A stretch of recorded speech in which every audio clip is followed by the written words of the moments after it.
Ondo State farmers protest. Tension gripped Akure about the Ondo State capital on Wednesday as farmers took to the street to protest the alleged killing of 5 people by suspected herdsmen at Aba Oyinbo community in Akure North local government area.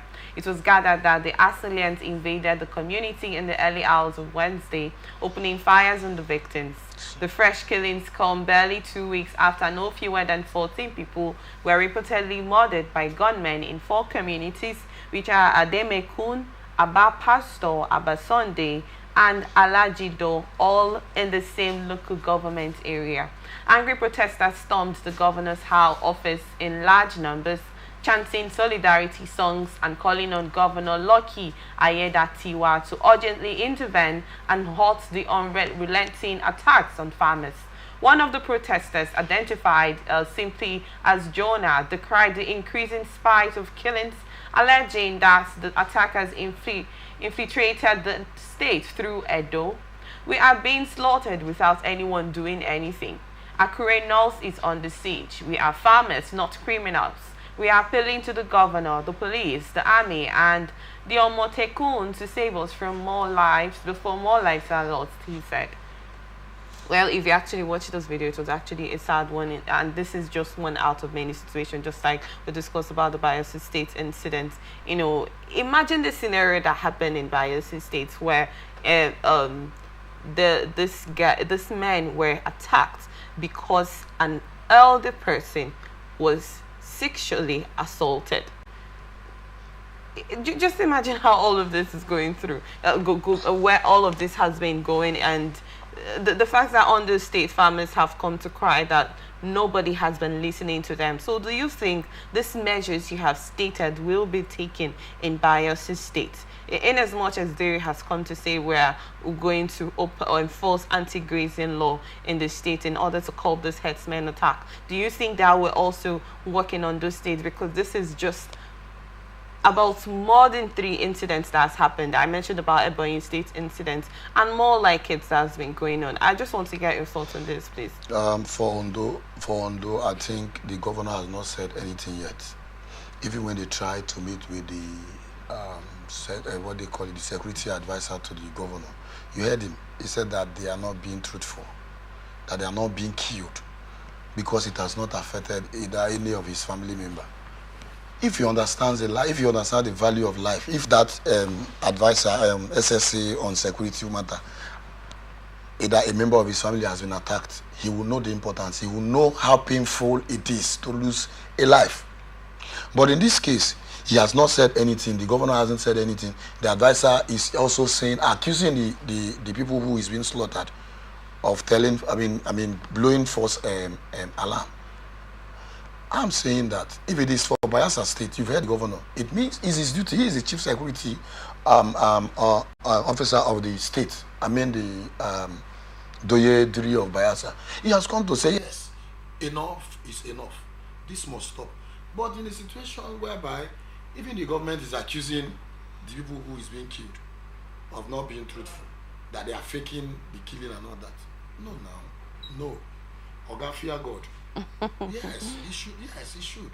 I think I'm also saying, I'm appealing that advisor to the governor of Ondo State should be sacked.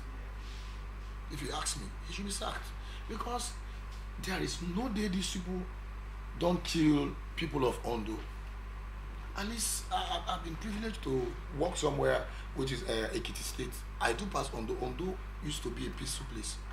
But all of a sudden you hear them being killed. Why? People will just come into the community and start shooting because there is no security presence. Because the state governor has not done what they are supposed to do. Because the state government, the advisor to the SSA to the governor on security matter has not done his job. He has not even, he has not seen, in fact, he's not seen this thing happening. He sees it like a child's plaything. I'm saying that them that are from Ondo should go to that government house and request that man should be sacked. And the commissioner of police of Ondo, too, should do something about this. whole thing, it is the citizens of Ondo that is being killed. Life, as I said, it's not easy to produce one. This is not, like I stated, this is not the first incident that's actually taken lives. This is one out of many incidents. Okay, at the first time this happened, I'm sure the governor of Ondo actually knew about this and nothing was done up till now. So do you think this protest, like I said, I watched the video and it was just a disheartening situation.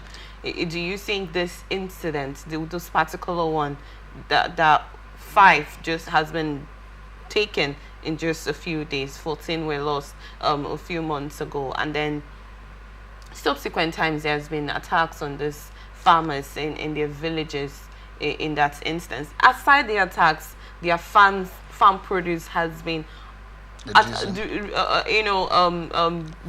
being attacked too, if I can use that word. Lives have been lost here. We should not derail out of that part that lives has actually been taken here. Why do you think the state government has not done anything up till now? You know, when these Bruno things started, I think I was aware that the then president had to declare state of emergency in some local government in order to scrutinize and then fish at those who have been doing that. And after they did that, you notice that everything stopped. After the whole thing stopped, it was later, after it was being called off, that another local government started again. I'm saying that the reason why this thing kept on happening is because the security advisor to the governor has not done his job. If you ask me what I meant by him not doing his job, he was appointed by the governor because the governor felt he is fit to either cope this whole happenings. English people said his manners. Now, he has left it and has gone to do politics just for his pocket to get filled up. Do you think the state governor is not seeing all of this happening right in front I of think him? this is the time he will accept that. This is the only time. Believe you me, he will say it. Very soon he will talk. He will start saying that, oh, nobody has told me this. This is the first time I'm hearing this. And this particular one, I think it will put or reduce the killing. Because I know the state government will want to call on even the, what they call them, the military section that is in their states, for them to also help them in order to reduce this. He will take measure this time. Don't be surprised that he will put in, is he either the Omo Tokun, as they call the Omo Tekun or something.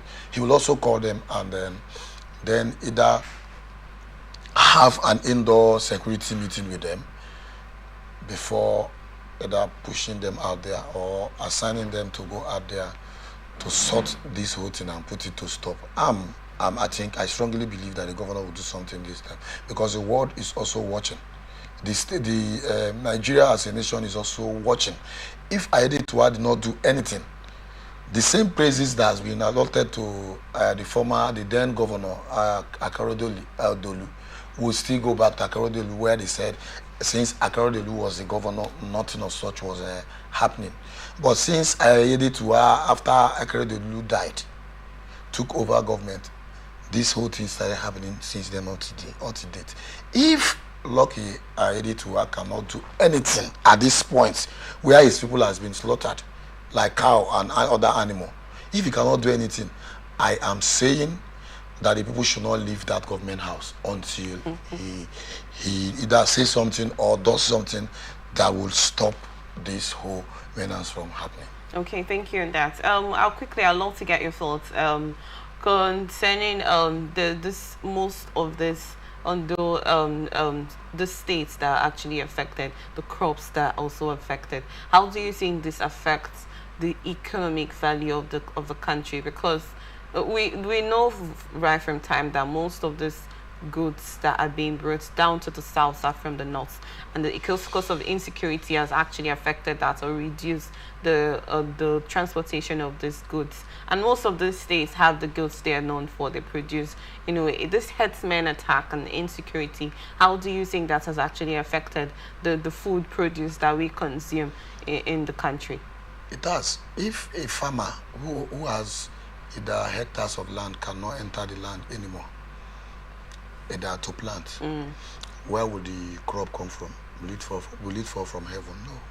It is because they are scared, and it has affected the economy of the country. If it were to be then we were growing up, we know them for what is it, onion, tomato, and other products. But nowadays nobody goes to the farm. The only one you see out are the ones that either one rich man who is in a business tycoon or something, who has a farm inside the city.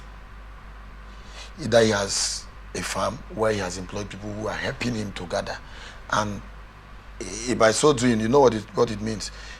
He will also want to take out the salary he's paying those people. He also want to take out the money, the money that is being paid to the security personnel who are there in the city, who watches over the little one he has. And by so doing, the production will not be as massive as usual. So it will be smaller one. Transporting them to either this part of the world will also cost money. And I'm saying that Nigerians should do something about the herdsmen. It's no more something of I don't want that is happening. It's not happening in my own state. It's not happening in my local government. No, even the president should do something about it. He should either establish a law that will either take the life of those herdsmen if they try to either disrupt someone else's crop or try to kill anyone who is a farmer. I'm saying that the president should also do something about it. If not, the economy of this country will keep going down and down and down. You see, when everybody is no longer in existence in the country, that they will do something about it. It should not be one man thing. All hands should be on the deck, on deck, and then come out with a better outcome. Thank you.